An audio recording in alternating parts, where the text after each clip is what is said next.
So Grandmaster Kaz was just here. Shout out to Kaz. And your name came up in the conversation. Um, you know, we talked about the comments of white rappers being guests in the house of hip hop. And what he said was actually kind of interesting. He goes, well, he said, if you really think about it, everyone that came after, the founders, such as myself, are actually guests in the house of hip hop. The ones, us who started it. People who followed up and, expanded it and had their take on it, stuff like that, are technically guests in the house of hip hop. So I asked, is Lord Jamar a guest in the house of hip hop? He said no, because of his lineage. He said, if your grandfather was a slave, you still are in the lineage of that experience. And what's our lineage? Zulu Nation. Where did we first do our shit? Jazzy J Studio.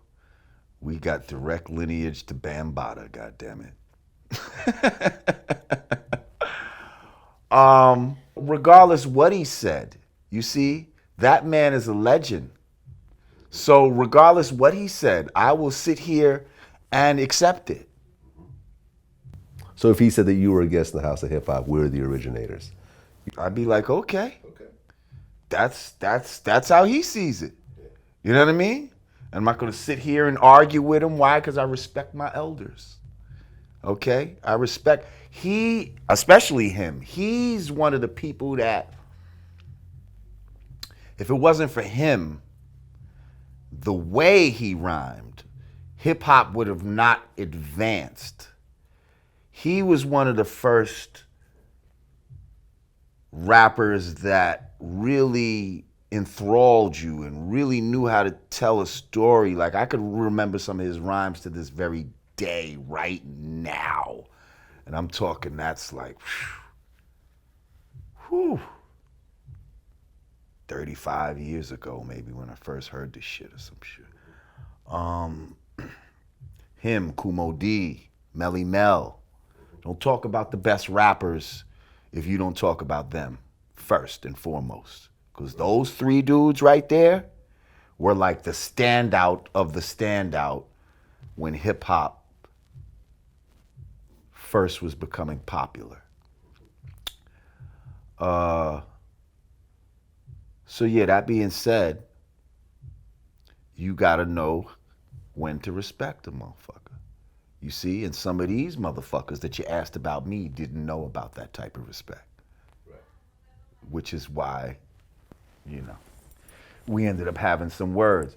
But I respect what he's saying there. And I'm just gonna draw that up and just think about it. That's all. I still stand on what I say, though. He was saying how really back in the day there weren't even really a lot of Spanish people in hip hop. It was like that came kind of later. Like he said, back when we was doing the parties in the park with Kool Herc and all them type of dudes, that Puerto Rican dudes was with their playing their Spanish music with the drums and all that. But there were a couple of Puerto Rican dudes. He said there were. He said his DJ was Puerto Rican, and exactly, people would get on him for hanging out with these. Yeah. I was with Red Alert the other day. This was a big ass show in Philadelphia for Lady B or whatever. So I says, Red, you was there back in the days, Bronx River. I said, was there any white people? He looked at me and said, nope. Then he said, wait. He said, there was one.